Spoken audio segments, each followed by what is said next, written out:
We're the Jezebels. That's all.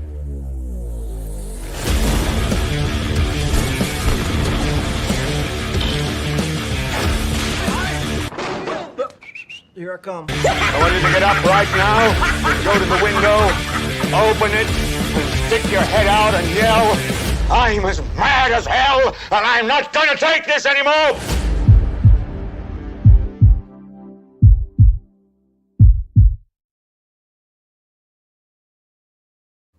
Oh boy. Okay. Oh, hello.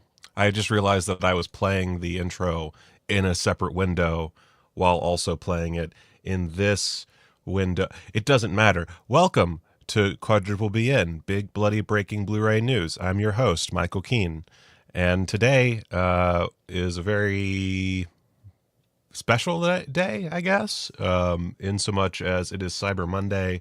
It's the tail end of Cyber Monday. I would be doing this a little bit later, but I have to work tonight. So instead of doing it at the tail end as everything's coming down to the wire, we're doing it now. And that should work. I feel like most of you are sitting down, having dinner with your kids and family, and you're all just tuning in to Quadruple BN because that's what families do on Cyber Monday. Let's see here. So let's pop this. There we go. So I actually started, let me find my fucking browser here on my end. I started, hi Barry. I started to put together a Kino cart, not intending to actually buy anything, because I will not be doing that tonight. But I only got through to the H's. So, yeah. But that said, with their Winter Wonderland sale, already, like, you're seeing a ton of stuff that's worth buying. I already own some of these. I was putting together a list to figure out what I would buy given the opportunity, and assuming that I was not already... I didn't already own a lot of these. Some of them are upgrades. Ledulos. I don't know why I said that with a Spanish accent. Ledulos. I love that film. I didn't realize there was a 4K because I've been out of the loop, which is something else you're going to notice about the current show is I'm way the fuck out of the loop. Just very much not paying attention right now to Blu-ray news, which is problematic for someone who has a show ostensibly about Blu-ray news. So this is me getting back on the old bandwagon. Highly recommend. Of course, Brick is great. Blind Fury is a wonderful Rutger Hauer film. I didn't realize Baby Blood had a 4K. I love Baby Blood. Baby Blood is such a fantastic film about a woman and her psychic baby, which in the English version is voiced by Gary Oldman. It is, which I've never actually watched that version, but it is such a worthwhile film to check out. And I don't know that it necessarily needs to be 4K UHD. I'm not sure it's the kind of movie that benefits immensely from that, but I'll take a good upgrade here and there. For $18.99, might leave it alone for a bit. I think, let's see here. Will it show me? The Blu-ray is $10. Yeah, if you just want a great film on Blu-ray, you don't need the 4K. I would say for $10, the Blu-ray is more than worthwhile. But if you have the extra scratch to spend the extra $8, go ahead and do it. Hi, Casey. Let's see. Let's go back here. Burp, burp. Attack of the Robots is a really good Jess Franco movie. Highly recommend that one for $10. That's a no-brainer. I have not seen Archangel, but I love Guy Madden. So that's why Archangel's on my list. That's one where if I was purchasing anything today, it would absolutely be in my cart. And then Alphaville on 4K, pretty sick. The 3D Nudie Cuties collection for $10 is a great deal, I think. That's one I don't have, but I would be very interested to see. Cosmos, Crooklyn, Demoniacs. Dr. Cyclops is a great film with a beautiful restoration. And for $10 is very worthwhile. I put Extreme Adventures of Super Dave because I'm a stoner. And that's kind of why Fritz the Cat's on there too. So highly recommend a few of these. This is, of course, their winter sale. We don't need to worry about this because it is Cyber Monday, and this will be going on for a while. Let's see, how long? I'm assuming through December. They really want me to sign up. Let's see. Does it have... Show me! Anyway, Winter Wonderland sale. Check it out. More importantly, we have Vinegar Syndrome. Of course, I have not been covering physical media at all for a while, so this is kind of all new for me. I think we'll start with just the Black Friday stuff and kind of ignore all the things that I missed. Although that being said, I know I did a video on William Castle where I mentioned Shanks. Shanks is great. It's one of those where I'm not sure I need a 4K of it, but I'm also fascinated by the fact that it exists. And, of course, has that new commentary from Kim Newman and Barry Forshaw. Again, not sure that it needs the 4K treatment, but it's definitely something I appreciate. And it is so weird. Having watched it through again for that video, and then, of course, editing the video and going through that footage again and again. It is such a bizarre, absolute, just banger of a film. What about Alien Outlaw? I thought about Alien Outlaw. I would probably put that in my cart, too, if I'm being honest. Allison, greetings. You did not miss much of anything. I just kind of vaguely went over Kino. Here we go. So final day is December 16th. So how about I give y'all a little promise that I will go back to this next episode and we can talk more about the various releases and kind of go through in detail, including with Alien Outlaw. Yeah. We'll take a look next time. So, blurp. What else did I want to mention before moving on to the actual Black Friday stuff? Howling 2. I really want this edition of Howling 2. I'm a little surprised that it is still in stock. What was it? 7,000 units? That should be gone, guys. Howling 2 is a fucking classic. Christopher Lee's sunglasses. Come on. Get in on it. Of course, maybe if it's going to take this long, wait until it's on sale even cheaper. But that's one that is tough for me to pass up. I guess it is $40, and that is a lot for a movie. But again, it is Howling 2. It has probably the greatest end credit sequence I've ever seen in my entire life. No exaggeration. The Howling 2 end credits with Sybil Danning and her chest, and then all the extra clips and the song. It's the perfect example of just shameless exploitation of the filmmakers going, you know what, we got this one shot of Sybil Danning taking her top off. Let's use it to its full advantage here. And they did that. And I am forever in awe of that choice. But yeah, a bunch of other stuff that's come out. We're going to ignore it for now and focus on Black Friday. A bunch of shirts currently in stock. This is again, if I had the monies, I would probably... Let's see here. I really like the Beyond the Infinite cinematograph shirt. I think that that's fantastic. That's a really cool shirt. Fits in with my stoner vibe quite a bit. And then I love this poster, but I have too many posters. I have too many shirts, to be honest. But this yellow Vinegar variant t-shirt is beautiful. This is one Vinegar Syndrome, if you want to send me some merch, I know you're not going to, but this is what I would like in an XL. Thank you. Please and thank you. This is also cool. Like, it's a lot of cool shirts.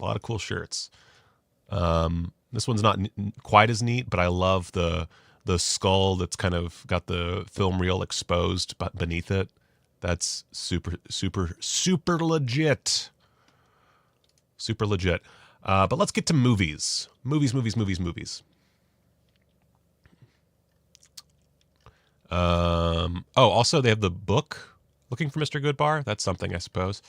Blah, blah, blah. VHS ornament. Cool. Let's see here. Burp. Man, they have a lot of just like merch. Got your Christmas card, which is cute. A patch. You know what I would love, actually? Because I think Severn did that this year. I would love a Vinegar Syndrome lighter. That would be pretty top notch. If they could get on that, that'd be sick. Let's see here. So we've got... Oh, man, my dog just farted something fierce. Goodness gracious. Holy shit. Oh, man. Oh, I think I just died a little. By the way, follow me on Blue Sky. Speaking of my dog's farts, follow me on Blue Sky. I'm at michaelkeen.bluesky or however the fuck it works. But check me out on Blue Sky. All right, so we've got these LED VHS tapes. Do they have images of how that looks? Let's see here. Yeah. I don't know, man. This seems silly, but also cool, especially for something like Cannibal the Musical, which I did work on the Blu-ray release of this. That was my last thing that I've worked on for Vinegar Syndrome, and seemingly the last. Let's see here. So we've got the Beastmaster and Fade to Black on VHS with the weird LED thing case. I don't know. It's not really for me, but cool. Thank you, Allison, for following me on Blue Sky. Let's see. We've got these new slipcovers for Grave Robbers, Don't Panic, and Cemetery of Terror. All worthwhile ventures. I believe that I've reviewed all of these. I'm pretty sure. Let's see. So what's the actual... Yeah, so $20. That seems fair. Don't Panic, of course, has those just gorgeous pajamas. The dinosaur pajamas that the main character wears. Love those. None of these... I like the Cemetery of Terror slip. The Don't Panic slip and the Grave Robber slip are okay. But obviously, if you're really into slips, worthwhile. I would say... God, I don't know which one's my favorite of these three. Don't Panic's really good because it's just a Nightmare on Elm Street knockoff through and through. Probably Grave Robbers, though, if I had to pick one. Grave Robbers, I seem to recall being the most entertaining of the bunch, but I'd have to give it another go. Do you still do work for Teravision?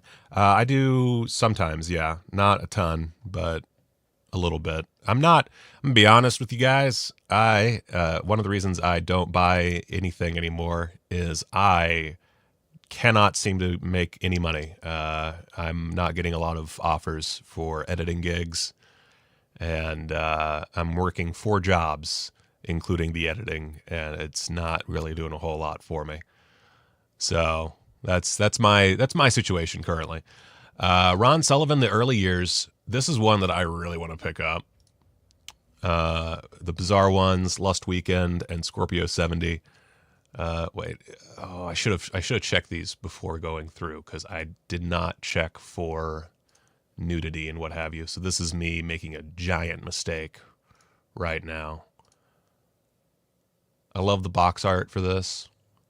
I love a good... Oh, where's my arrow? Oh, do I just... Okay. Let's see what we got. A little booty act. Oh, titties. Immediately just broke it. This is how I like to spend a good weekend. Oh.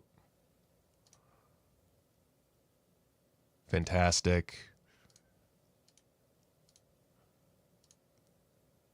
See, this is how you do it. Like this is one of those releases that I feel like should just be gone immediately.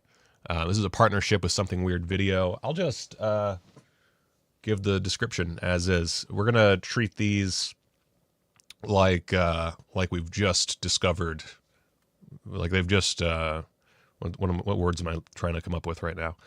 Like they've just announced them. Before becoming known as one of the masters of big budget theatrical hardcore under the name Henry Packard, ba-boom. Is it Packard or Pachard?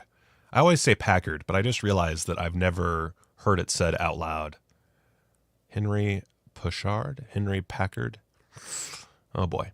Ron Sullivan cut his teeth making dark, brooding, and often outrageous sexploitation thrillers which reveled in the macabre as much as they did eroticism. See, right there, that's one sentence. That's all I need. That I am immediately in for this release. Eroticism, macabre, Henry Packard, sexploitation. Give it. Presented here are a trio of Sullivan's finest early efforts, all newly scanned and restored from 35mm negative materials and on Blu-ray for the first time from Distrib-Pix in Lust Weekend. Also, love a good late 70s sexploitation. That's one of those things. I was watching Michael Findley's. Oh, geez, it was just released too. The trilogy that he did that I'm now blanking on. I watched his little trilogy of sexploitation movies. And there's just something about, especially black and white, late 60s sexploitation that is just different and of its own time. And not only is it a time capsule, but it also tends to be legitimately, not necessarily well made, but legitimately entertaining, where a lot of 70s pornography, you can kind of feel them buckling under the fact that they can do just about anything. There's still enough censorship to that late 60s sexploitation and kind of early pornography that forces the filmmakers to go that extra mile. And I really appreciate that. Anyway, in Lust Weekend from 1967, Sullivan's directing debut, a naive couple are lured by a group of sadistic perverts to a large country manor where they are subjected to increasingly depraved and violent acts of torture. Sounds like a fun Saturday night to me. An unflinchingly grotesque and sublimely weird roughie. Sublimely weird roughie. Another just three great words. Sullivan expertly merges sex and horror through an underground filmmaking aesthetic, which decades later still packs plenty of squirm-inducing jolts. In The Bizarre Ones from 1968, Sullivan continues his fascination with sexual perversions, focusing on man-hating Deirdre, who picks up a young male hitchhiker and lures him to her country dungeon, wherein he is subjected to the torments of Deirdre and her equally vicious friends. Featuring appearances from Warhol superstars Taylor Mead and Lewis Walden. This trippy and unusual roughie more than lives up to its title. In Scorpio 70 from 1970, Sullivan tries his hand at a more transitional narrative, I'm going to say, is the word that they meant to type there. In this flashback structured story of smuggling, sexual indiscretions, and ultimately murder, all aboard a boat. Featuring an early starring role for Jennifer Wells, in addition to a catchy original soundtrack by James Taylor, this softcore thriller produced by Sam Lake is at last making its home video debut. So that, let's see here, that's a combined running time of 220 minutes. That's plenty of material. Let's see what we're looking at for the extras. How is that? These were all restored from, well, the first two restored from 35 millimeter camera negatives, which amazing. And then Scorpio 70 was from a blow up interpositive. So pretty much the best possible quality you can imagine for these films, all things considered. Brand new video interview with Ron Sullivan collaborator Don Walters. Got an archival interview with Ron Sullivan, audio interview between Ron Sullivan and adult film historian Ashley West. I love Ashley West. Oh my God. As featured on the Rialto Report. Okay, so basically just the podcast on a Blu-ray. Okay. The original theatrical trailer for Lust Weekend, archival image gallery, reversible cover artwork, and a 40-page perfect bound book with an essay by Ashley West. Okay. And that's exclusive to the limited slipcase edition, obviously. See, that right there, that gets me. That's what I need. I desperately want this. I'll tell you what, I'm not going to buy anything today, but I will keep a cart of everything that I desperately want. And that way we have some way of checking on that. So let's go back to the homepage. Ron Sullivan. So on DeGazer Video, of course, there's Cannibal the Musical. I don't know where Black Friday starts and where last month ends, but whatever. I really just want to point out that I worked on this release, and not my best work, to be honest. I wish I had done a little bit better on it. Oh wow, and it's already sold out of its limited edition slipcover. That's dope. Oh wow, only 5,000 units. That's bananas. That is BANANAS bananas. But it was fun to go back and rewatch this one and kind of skim through the footage. I'm not going to do I'm not going to go through everything on here, but if you take a look, of course, this is Matt Stone and Trey Parker's first feature film, and a whole bevy of extras. A lot of these ported over from the Trauma DVD, which was actually one of my first Trauma DVDs. It was either this one or Toxic Avenger. One of those were my first. I got them in close proximity to one another, and that was what started my love affair with Trauma. So very excited about that. Let's see. Got the archival inebriated commentary. Where is brand new cast and crew commentary track with John Hagel, Alex and Ian Keldon, Andy Kimmler, Elke Nielberger, Robert Muratori, and Toddy Walters. Fuck yeah. I think all of those are on the making of documentary, Fudge Packer, the true story of Cannibal the Musical, which runs at 67 minutes. Could have been much longer. Throwing that out there. Could have been way longer. Let's see here. And yeah, a bunch of additional, we got brand new interview with, oh, right. I forgot that he had a last minute interview. So I also edited a 19 and Horny 20-minute interview with Dion Bakar. And then Despite All the Cannibalism is a featurette on the stage adaptation, which I also edited. So that's my contribution to the history of Cannibal the Musical, is editing those three things. So highly recommend, because it's Cannibal the Musical. It's a fucking banger. It's reasonably well shot for what it is, which is a bunch of college students doing their best, and has a fucking killer soundtrack. Very funny. It's a classic for all times, so I quite enjoyed it. Since it's on the DeGazer Video, I assume this is not part of people's annual subscriptions, which is too bad. So that sucks, but I highly recommend picking it up. Maybe during a sale. I guess $30 is a little bit much, but if you have it in you, pick that up. Let's see. I'm just going to check my chat real quick. And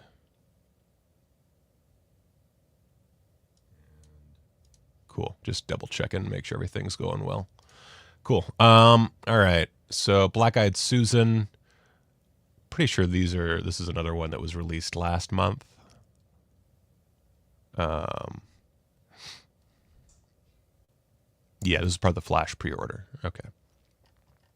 So Blackeyed Susan is one that I know nothing about.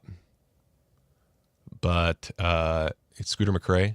So there is that. Let's see here. Cool side slip. Love that. Definitely looks dope. Okay, we're not going to look at any titties. No more titties. Let's see. Blurp, blurp, blurp. This is limited to 3,000 units. Over 1,000 left in stock. This will probably stay in stock for a while. Let's see here. Derek's life has taken a turn for the worse. For the worse. For the worst. For the worse. For the worse. Barely surviving off of rideshare income and living in his car, a chance encounter with childhood friend Gil offers new hope in the form of an unusual job offer, serving as a live tester for a highly sophisticated and unsettling, realistic AI-powered sex doll named Susan, one specifically designed to handle extreme physical abuse. God damn it. Immediately I'm in. Oh, initially concerned about how working on such a project might affect his already fragile mental health, the allure of a regular salary is too hard to resist, and Derek agrees. As their sessions become increasingly intense and personal, Derek begins feeling an unexpected emotional attachment towards Susan, which forces him to confront more of his submerged inner demons. So what I'm hearing is Ex Machina for perverts. Cool. Cool, cool, cool. I love Scooter McCrae. Okay. I actually didn't even. When was this? This is brand new. I totally missed this. I actually have a review of Shatter Dead that I'm working on right now. Oddly enough, from acclaimed underground writer-director Scooter McCrae comes Blackeyed Susan, starring Damien Maffei from Strangers Pray at Night and newcomer Yvonne Emile Thacker in their captivating screen debut as Susan. This unsettling exploration of contemporary sexuality and moral posturing, set against a science fiction backdrop, offers a stark glimpse at a future that is likely just around the corner. Scored by Fabio Frizzi. Come on. Shot entirely on 16mm film. Fuck yeah. Let's see here. Got, what are these special features? 84 minutes. Great runtime. So far, checking all my boxes. This is a little fucked. Let's see here. Commentary track with Scooter McCrae, moderated by Michael Gingold. Group commentary track with the producer as well as the cast members. Let's see. We've got interview with Scooter McCrae, a conversation with the cast, the producers talking about the making, interview with Anton Zinn, the cinematographer. Interview with composer Fabio Frizzi. Fuck yeah. Deleted and extended scenes. Screen tests, multiple trailers. Saint Frankenstein, short film by writer-director Scooter McCrae. I've been wanting to watch that, so that is also great. Okay, this is tough because this is. That sounds great. Wait, okay, I can. You know what? I can find out. Because this probably played at festivals. I'm going to take a wild guess there. So, let's see here. Blackeyed Susan. Oh, Blackeyed Susan because she gets beaten to shit. I get it. 3.5, 4 stars. It's everywhere. I trust Scooter McCrae. And actually, now that I'm looking at it, I remember this poster too. God. That's one I definitely want, but it's also one that I don't see selling out anytime soon. So I will leave it be. But that is a beautiful slipcase and looks to be a more than worthwhile film. Of course, shot on 16mm. You love to see it. So that's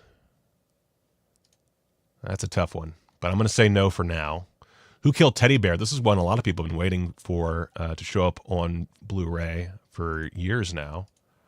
And that's one of a couple, actually. But comes with a book. Oh, come on.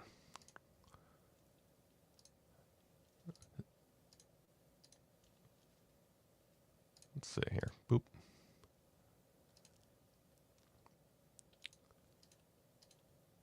I don't really have anything to say here other than look at this shit.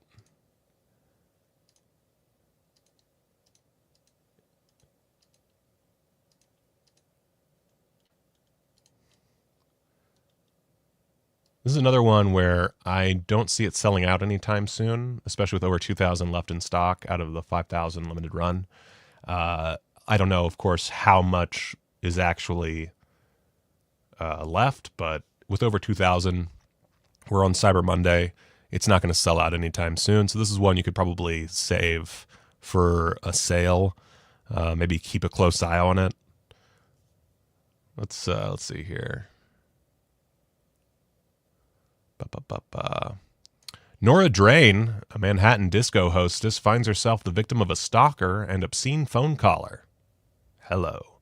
NYPD Lieutenant Dave Madden overhears her complaints at the precinct and takes a personal interest in Drain's case, finding himself drawn not only to Drain, but the sordid desires of the Times Square sex district.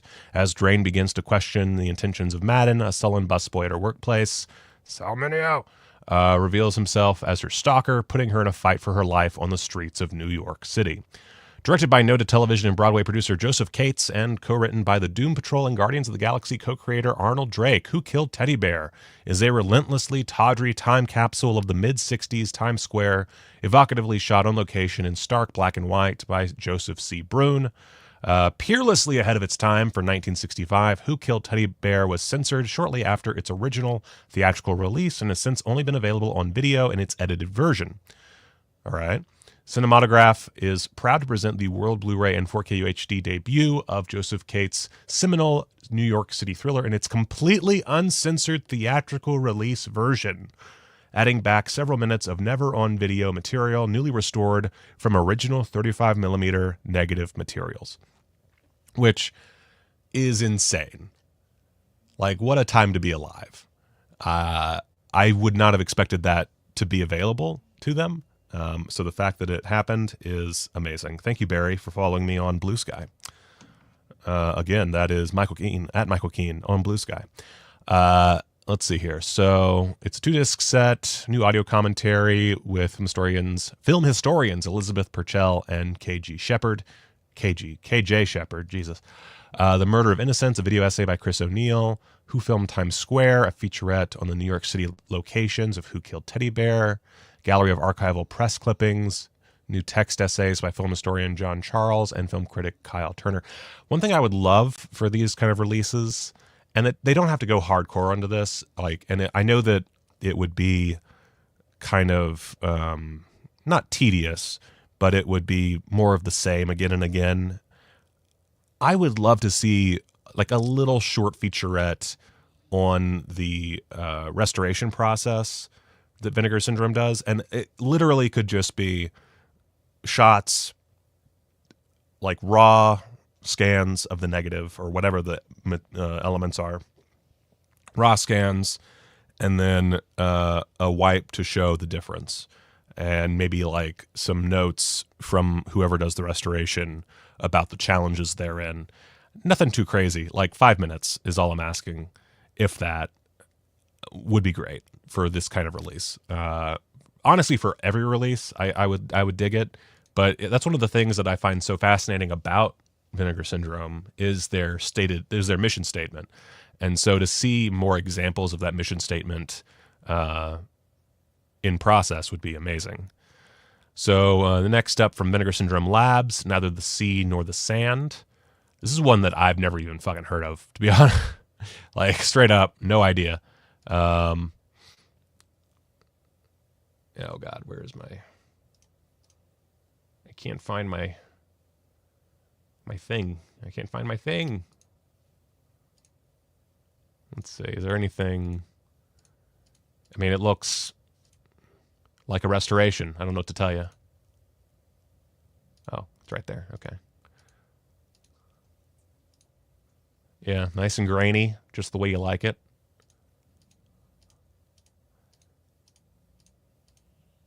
Oh. Okay. Let's see what we got here. Need some Wawa.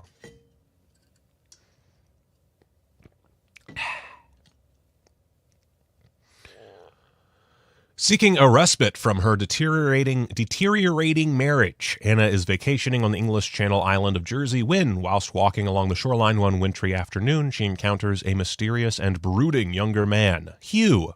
The pair quickly form an intense bond and embark upon a passionate and all-consuming love affair, but their romance is cut short when Hugh suddenly and unexpectedly drops dead whilst on a getaway to Scotland, leaving Anna utterly devastated. However, that very night, a shadowy figure appears at the door of their holiday cottage. Hugh has miraculously returned to the land of the living, or so it at first seems. Oh, so this is like Death Dream. Oh, and sure enough, adapted for the screen by Gordon Honeycomb from his own 1969 novel, which itself takes its cue from the classic horror short story The Monkey's Paw, like Death Dream. Fred Burnley's Neither the Sea Nor the Sand is a haunting slice of British Gothic, boasting standout performances from three-time Emmy Award winner Susan Hampshire and Frank Finlay, alongside a memorably chilling turn from then-newcomer Michael Petrovich of Turkey Shoot fame. Released in the U.S. under the alternate title of The Exorcism of Hugh, Neither the Sea Nor the Sand, better title, is brought back to startling life by Vinegar Syndrome for its world Blu-ray debut, newly restored in 2K from 35mm vault elements, and supplemented by an array of brand new bonus features. This kind of feels like something where they set it aside just because it doesn't necessarily fit with the aesthetic of Vinegar Syndrome, which I don't love, but whatever. Not that it doesn't fit the aesthetic, but I don't love that they just... I'm not a big fan of the Vinegar Syndrome Labs, like, sub-labeling thing, personally. Anyway, scanned and restored in 2K from a 35mm answer print.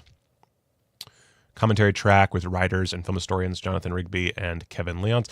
And love a good commentary track. I think that's... I've made this clear before. If you can do one thing for me, add a commentary track. We've got interviews with producer, actress Susan Hampshire, editor, and assistant editor, and probably my favorite, where creators do an interview with standby property man Brian Lofthouse. Love a good property man interview. And it has a booklet as well. Cool. I don't really have anything to say about this, and it's one that I think is safe to hold out on, but certainly interesting. Interesting.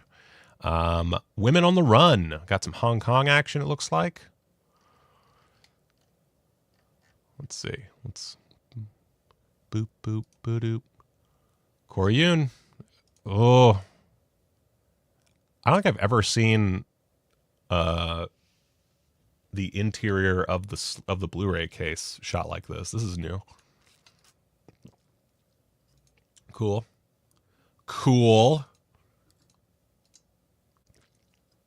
Oh, look at that. That's fucking gorgeous is what that is. Holy shit.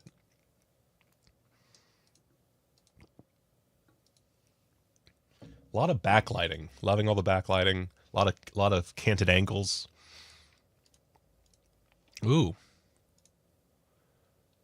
I'm sure someone on the staff was just like, well, we have to include this shot.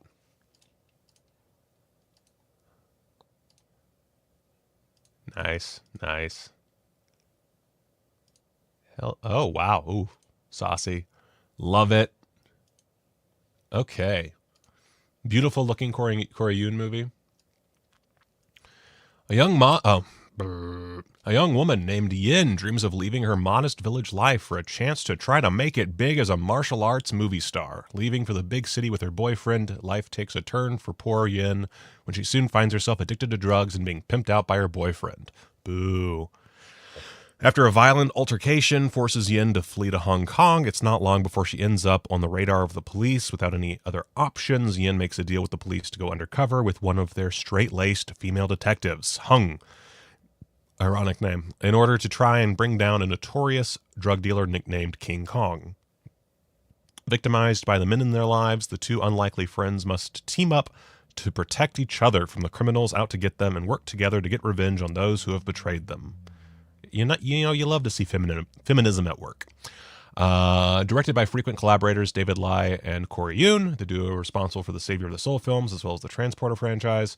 Women on the Run stands out compared to the many other Hong Kong action films of the time, thanks in part to its controversial Cat 3 rating. Okay. Playing as part buddy cop film mixed with a girls with guns aesthetic.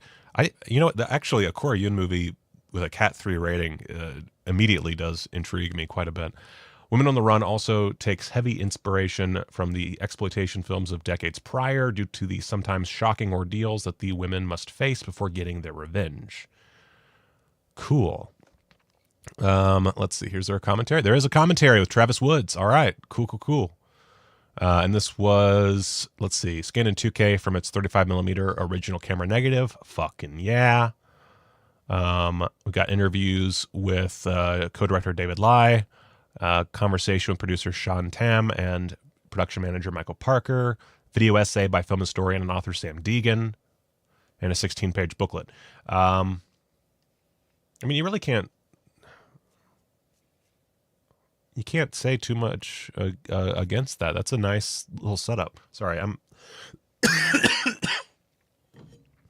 man. You can tell I haven't just talked on and on in a long time.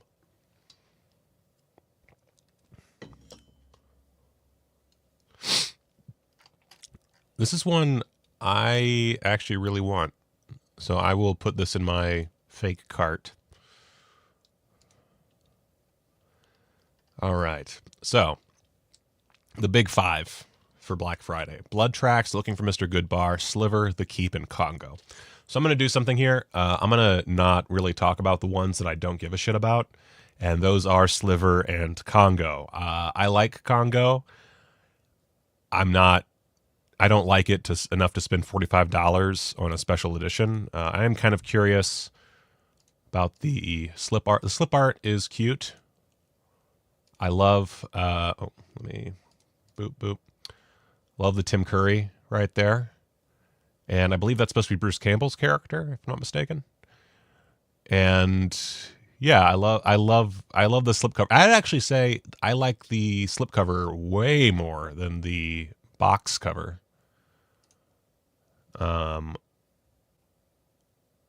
see here. Yeah, I would love to see this just with its slip. I don't know that I need the fucking giant box.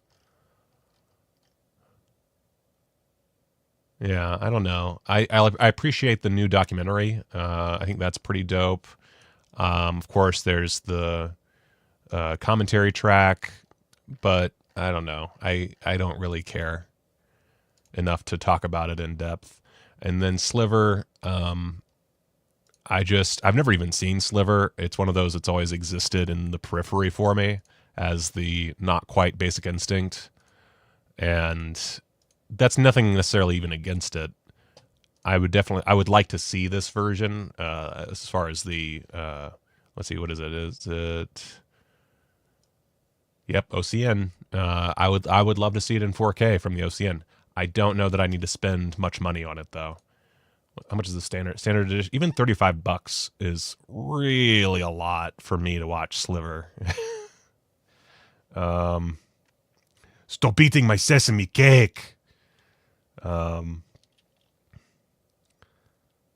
Yeah, I'm not against watching it, and obviously since I haven't seen it, so I can't say that it's bad or anything. There's nothing about that really screams must own for me. I will say that side loader is beautiful. That's a great design, and for people who are fans of Sliver, great. Presumably this won't. Let's see. Yeah, over 1,000 left in stock. There's 8,000 units. That's going to be around for a while, I feel like. I think Congo is roughly the same. Let's see. 10,000 units. Oh my. They really were banking hard on this one. Yeah, so I'm not worried about Congo being out of print anytime soon. Blood Tracks. Let's start over with Blood Tracks. This is one I haven't heard of before, but immediately you've got my interest. I mean, look at that. Look at that. That's obviously something I need in my life. Got the little creeper running around. Got snow nudity. Got a metal band in the snow.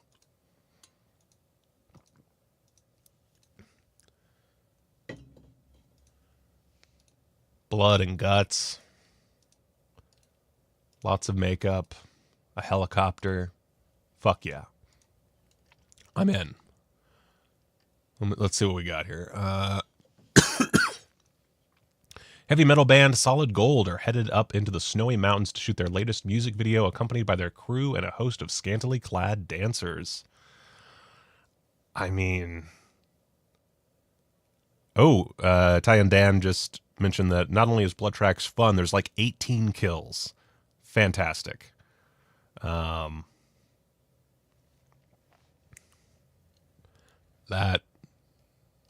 I mean, I don't even really need to read this, do I? Blurb, blurb, blurb, blurb, blurb. However, it's not long before a huge avalanche rocks the area, trapping the rockers and their glamorous entourage on the mountain. The group attempts to radio for help, unaware that its troubles have only just begun. For nearby, a feral, disfigured family has been hiding out in an abandoned factory for decades, and it doesn't take kindly to strangers. As, one by one, the members of the group wander off to explore the factory, the carnage begins as the crazed family resorts to every possible bloodthirsty measure in an attempt to protect its territory. Fucking hell yeah. All right. Helmed by the enigmatic and extremely prolific Swedish director Mats Helge Olsen, with additional directorial duties being handled by notorious British sexploiter Derek Ford, whose writing credits include Don't Open Till Christmas, which is a fucking classic, and starring the then members of real-life Swedish glam metal band Easy Action. Blood Tracks is a satisfyingly gruesome slasher outing, offering up a surprising variety of gory thrills, including impalements, bisections, and burnings, plus plentiful bare skin. So this appeals to me because I love a horror movie that includes a real-life band. My film, The Head, does that same basic thing. And anytime I make a movie, it seems like I write in my music friends,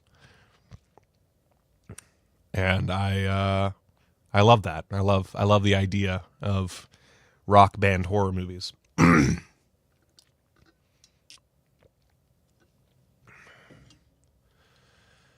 And yeah, again, just got a commentary track, got the original camera negative, got a bunch of interviews. Okay. That's all you need. This is one, again, though, that I don't see selling out anytime soon. It's 6,000 units, still over 1,000 left, and we're at the tail end of Black Friday. I would be willing to bet dollars to donuts that this lasts until a sale.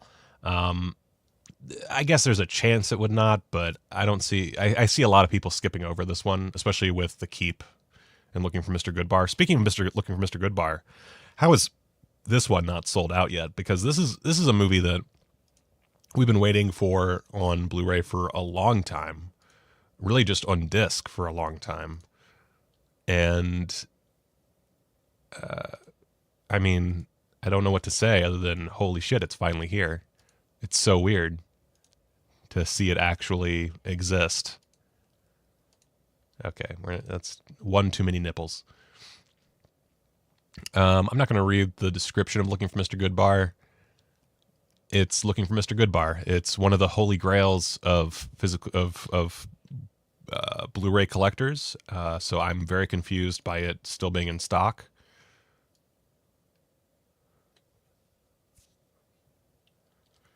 But let's see here. It's a 4K from the 35mm original camera negative.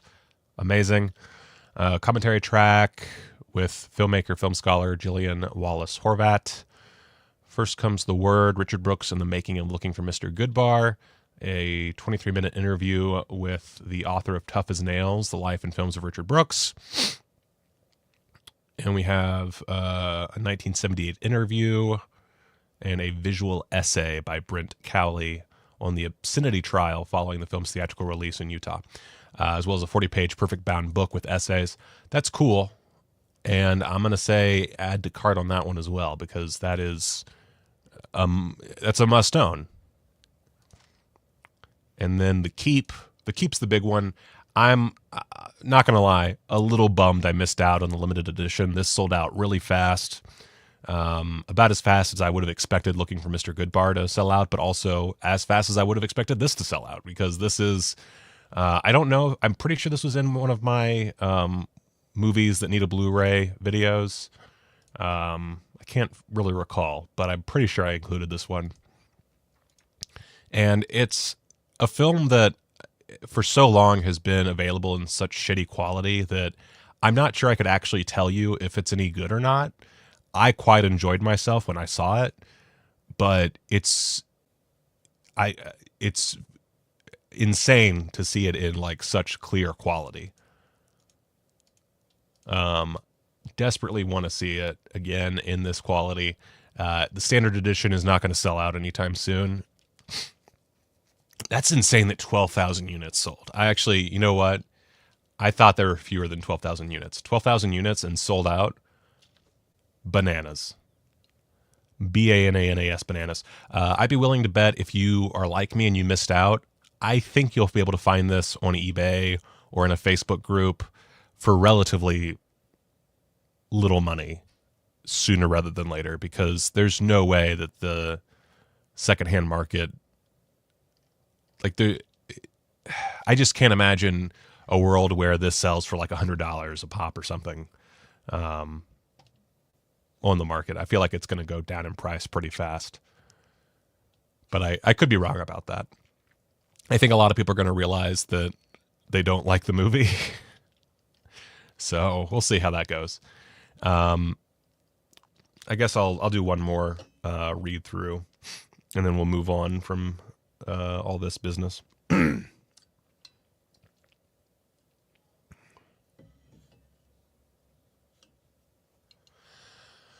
Nazi-occupied Romania, 1941. In a small and gloomy village hidden deep in the mountains, German troops have arrived to lay siege. Although warned by the townspeople to stay out of a mysterious and ornately carved structure known only as the Keep, two arrogant soldiers ignore their orders and break into the obelisk, hoping to find stowed treasure, but instead unleash an ancient evil force which, with each new victim, grows stronger and more powerful.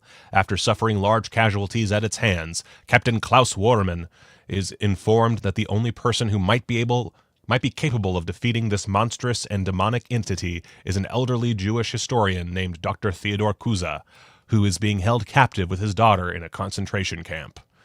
The legendary horror spectacle from director Michael Mann, adapted from genre writer F. Paul Wilson's New York Times best-selling novel The Keep, is a mesmerizing visual feast of supernatural terror, enhanced by a remarkable original score by Tangerine Dream, along with jaw-dropping special effects by Nick Maley, starring Scott Glenn, Jürgen Prochnow, Alberto Watson, and two-time Oscar nominee Ian McKellen. Vinegar Syndrome is thrilled to at last offer the 4K UHD and Blu-ray debut of this highly sought-after and long unavailable cult film classic, newly restored for this release from its original camera negative and featuring exclusive blah, blah, blah, blah, blah. Yeah, it's a Michael Mann horror movie. Historical horror movie at that. Come on. The visual effects are bananas. And... oh, that's true. They also briefly sold out of the standard edition. So they've sold 14,000 units at least, which is bananas. Oh, man. That's true. You were, if you made, as Allison says, if you made a movie in the 1980s, you were contractually obligated to hire Tangerine Dream. Let's see here. We got a commentary track by a film historian. We've got interviews with various people. Nothing too crazy. It's cool that they got F. Paul Wilson. That's pretty dope. And makeup designer Nick Maley. That's another one that I'm very curious to listen to or watch. My dog just farted again. It's really a problem. Poor little buddy. He's having some tummy troubles. 40-page booklet with essays. I mean, come on, man. That's super cool. I think my only gripe is I don't love this cover. Minor gripe. I'm sure that the reverse artwork is great. Don't love this. This feels a little cheap for what we got. But yeah, the Keep on 4K UHD. Come on, man. That's fucking rad. This is one where I am going to stave off because I'm not going to miss out on anything. And I kind of want to see about maybe getting the limited edition version through eBay or something in the near future. So we're gonna hold off on the keep, even though if this was a Friday night, if it was Black Friday and this had just been released, I would snap up the limited edition, no problemo. How much was that? $45? Sure, fuck it, why not? That's super nifty. I feel like Letterboxd people are pumping the keep like crazy during the 2023 Halloween season. Okay. I forgot that I can do this. Sorry. Like all their little list articles had it in there.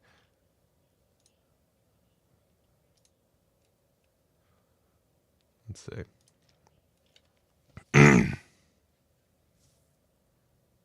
Ooh. Grindhouse said they'll be getting 30 limited editions in stock. So keep an eye on Grindhouse. Okay, sweet. Thank you for mentioning that. All right, and that's about it. I'm not going to go through partner labels today. There's a bunch. I think that if I'm not mistaken, we haven't actually announced anything for this month, so we will get back to this the same time I do. Oh, right there. 21 new releases. Jesus Christ. So we'll pop back on here maybe tomorrow, maybe the next day. But yeah, 21 new releases. That's enough for a whole video. Melusine. I'm running low on time. I still have a bunch of things I want to talk about, so we're gonna skim over this a bit. But Through the Looking Glass and The Passions of Carol are both ones I'd like to pick up. Oh yeah, and I can't just add it to the same cart, can I? That's irritating. All right. Well, let's go back to Vinegar Syndrome. So the three that I kind of would have to have if I was buying today are Looking for Mr. Goodbar, Women on the Run, and Ron Sullivan, The Early Years. If I had my druthers, I would also get Through the Looking Glass. This is a great slip, by the way. And it has an audio commentary by the director, Jonas Middleton. So, hell yeah. And then The Passions of Carol, I don't know. Let's see here. Fuck yeah. Feature-length audio commentary with Sean Costello. Moderated by Joe Rubin. Hell to the yeah. Yeah, I like Sean Costello quite a bit. At least I like his old work. I'm not sure about how he turned out, but Passions of Carol, that's a must-own for porn enthusiasts. So on the Melusine site, Passions of Carol, Ron Sullivan, The Early Years, and Through the Looking Glass would be my picks. They do have, let's see here. Can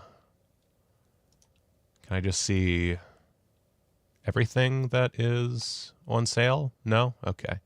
What's 75% off?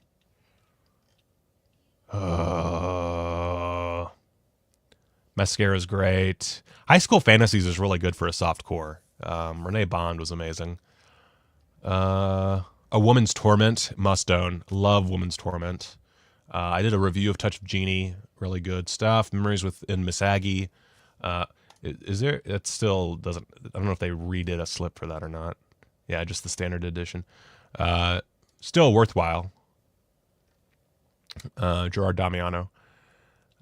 Trashy Lady's okay. Blue Ice is bananas. And The Lost Films of Herschel Gordon Lewis is well worthwhile. I don't like how they have this segmented into percentages. But there's a lot in here that I would love to pick up. Inside Little Oral Annie. Deep Inside Annie Sprinkle. The Flesh Trilogy, that's the one I was trying to think of earlier.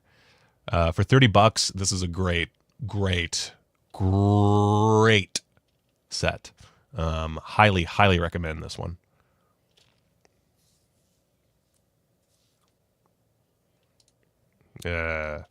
Oh, Exactly. Where is water power? That's what I want. Give me water power on 4K. Then we're good. All right. So I assume the site's still going to be up tomorrow, so we'll look more into Melusine maybe tomorrow. They might even have more releases. Who knows? So, I'm going to go through the rest of this pretty fast because I'm running low on time. I have to go to work. Oh, they do have one that shows. Okay, well.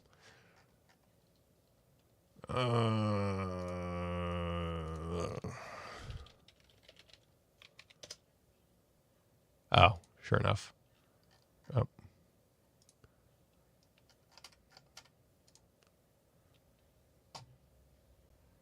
Ah, it's right there. Right there in front of me eyes. Let's do new to old. God, so many great... it bums me out. It really does. Roommates. Roommates is a classic.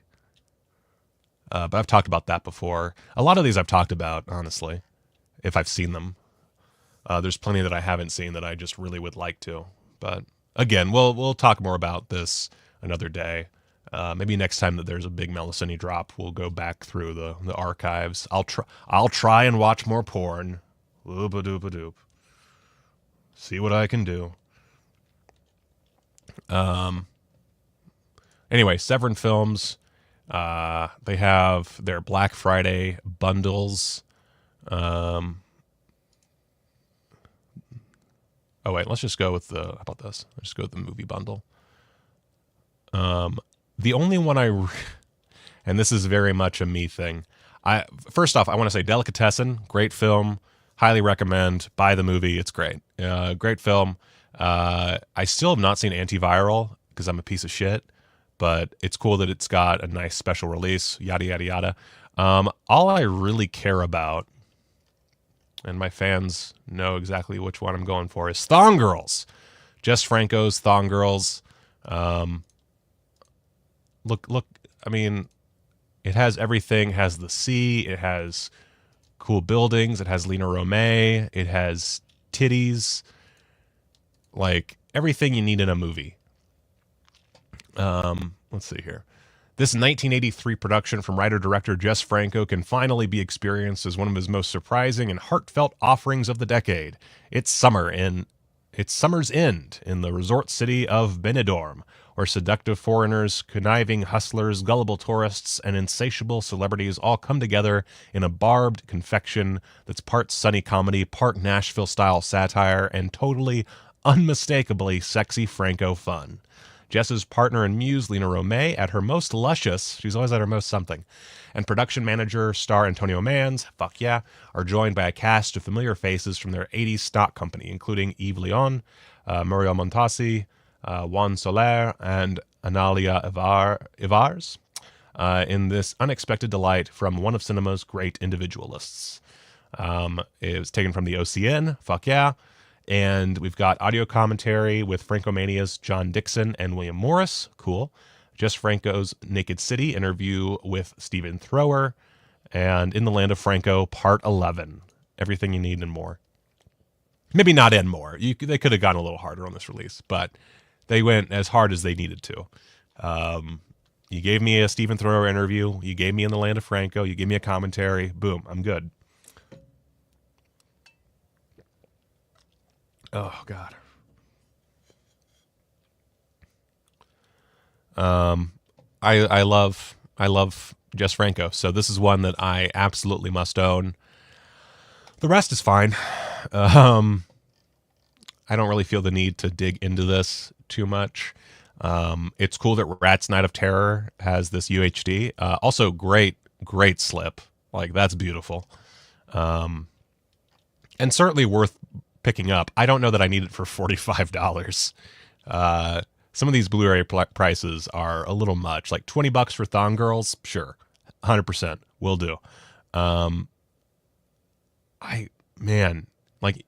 of the Living Dead for $45. I don't know that I could do that, man. Don't know that I could do that. It honestly, Dan, it is kind of wild. I feel like they finally learned their lesson or something. Yeah. Oh, also opera 4K UHD. That's cool. I don't know. Is there anything new on there? I don't know. Maybe this is a new commentary. I don't honestly know what's new and what's not. But opera's great. I already own 2 copies, so I am good on opera.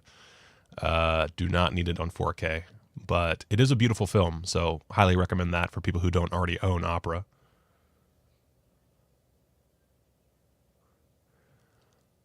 And yeah, let's move on just so that I can get through the bare minimum stuff, and we can go back through the next episode. Also, my throat's starting to give way.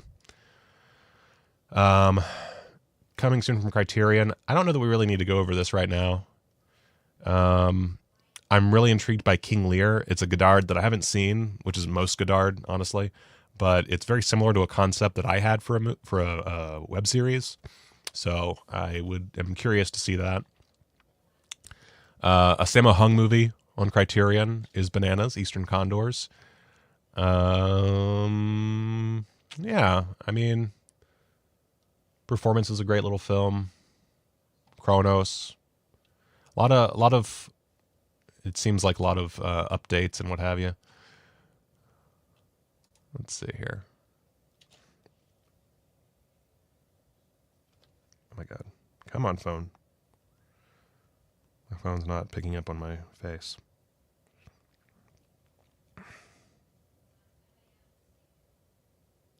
Eh. Let's see here. The new releases. Let's see. Well, there was something I saw. Ryuichi Sakamoto, Opus. That's kind of interesting to me. He was the main, not guard, but warden, whatever he was in Merry Christmas, Mr. Lawrence. He did that soundtrack. Great composer. I'm intrigued by. I haven't seen Opus. I think it was on the Criterion channel. Maybe still is. But I'm intrigued by that one. Let's see here. Gummo on Criterion fucking rules, and I love that artwork. That's one I'm probably going to buy at some point during a sale. Pandora's Box. Is that it's just a normal Blu-ray. But it comes with a booklet. And I get not having a 4K of Pandora's Box. That makes sense. Not sure if it's going to be better quality than previous releases, but cool beans. Happiness, another. That's Todd Solondz at his very best. If you don't like Todd Solondz, get out of here. Greg Araki's Teen Apocalypse trilogy. That's another one that I feel like is kind of a necessary buy during a sale. All of these I'd buy during sales.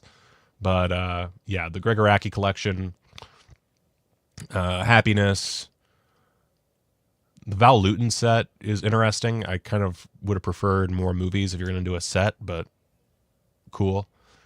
I don't know what CC40 is. 40 film box that celebrates 40 years of Criterion collection by gathering an electrifying mix of classic and contemporary films. Oh, wow. I'm not sure I have $640 to spend on something that includes movies I already own. So not for me, but that's pretty cool. That's another one that I'd have to look more into, but yeah, I don't know about that one. That's tough. That feels just like a repackaging of a bunch of discs that they had in the back.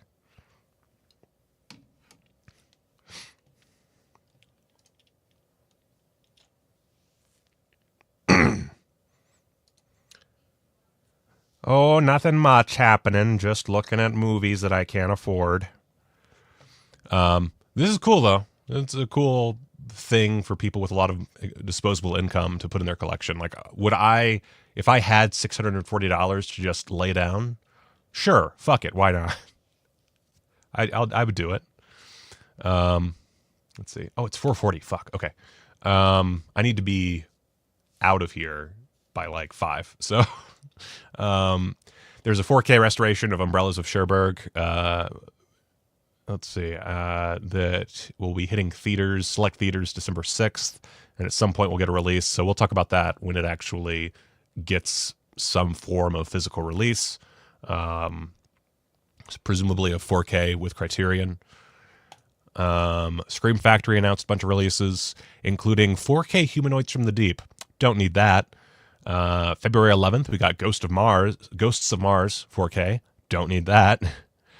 Galaxy of Terror 4K could do that. I could see that one being in my collection. Sick on 4K.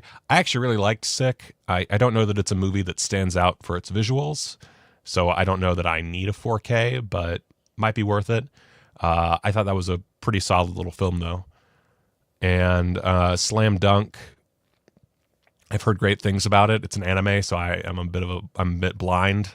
I'm a bit blind in that regard. And then A Chinese Odyssey, I haven't seen, but that also seems pretty dope. It's February 4th.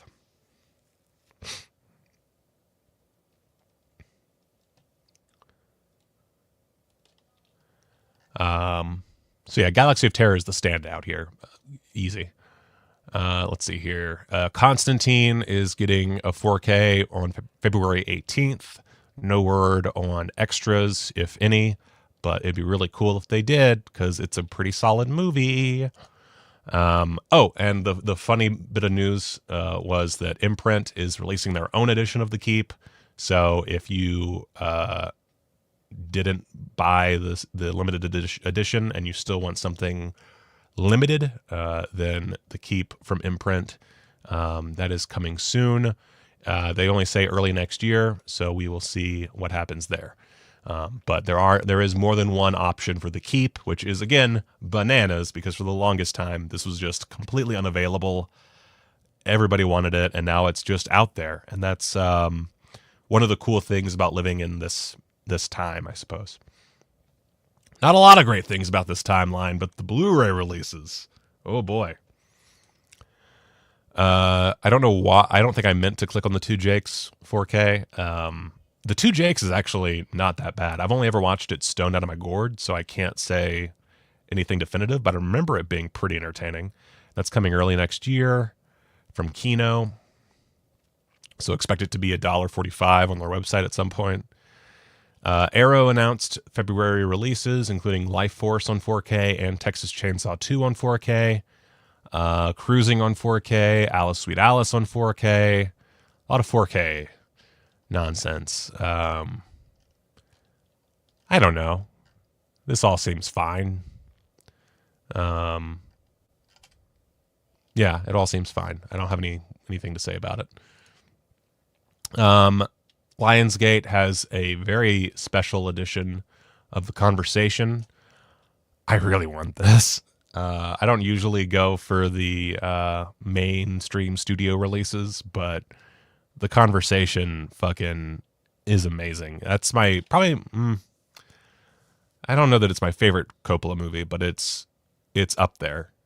It's really up there.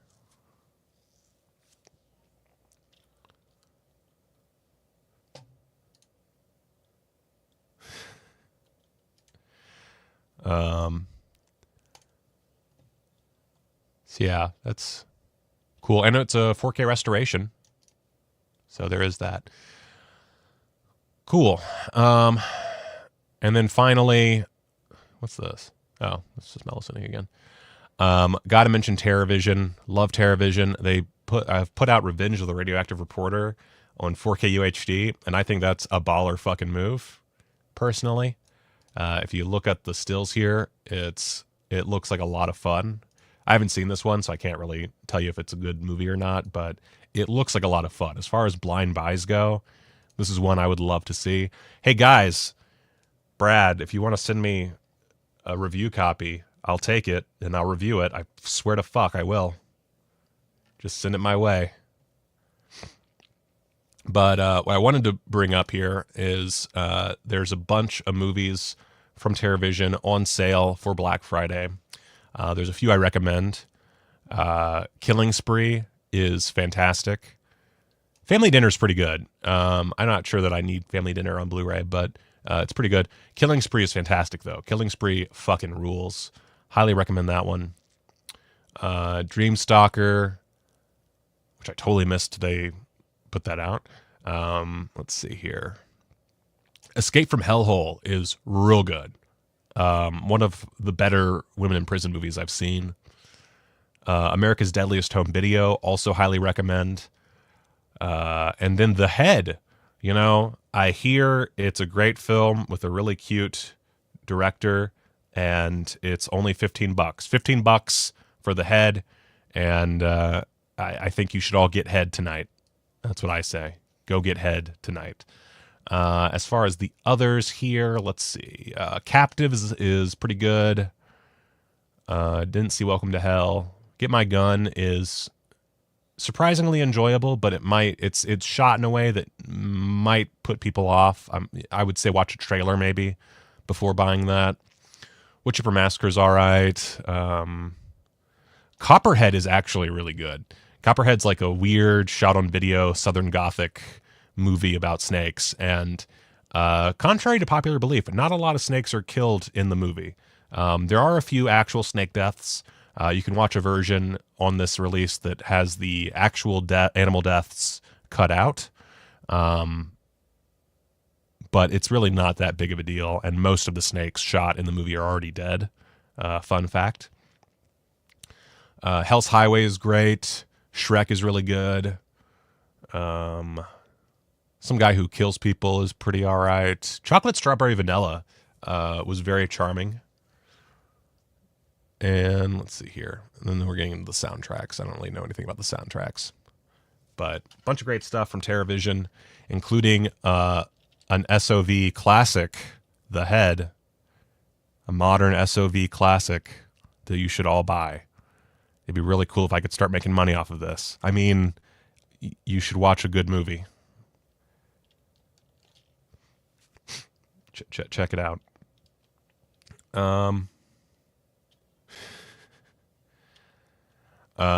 That's all I got. And it is 4:47. I have skirted many duties. I have work to do for one job and another job to get to.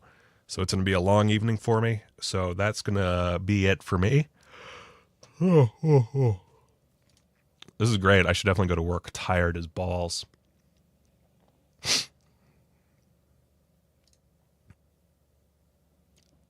There you go. There you go. That's what I'm talking about. And my pleasure. This was fun. I will definitely be back again this week. Possibly tomorrow. It really just depends on how much work I have to do. This whole working 4 jobs thing is not great for the old noggin, but you got to make money. And that's what we're doing, I guess. I've been told, ostensibly. And yeah, let's I don't know how to end the stream. Let's see if there's a method here that I don't quite understand. So I'm just gonna go to credits. Thanks guys, and go watch a movie. It's gonna take me some time to give you all that is mine. I'm looking ultra fine from your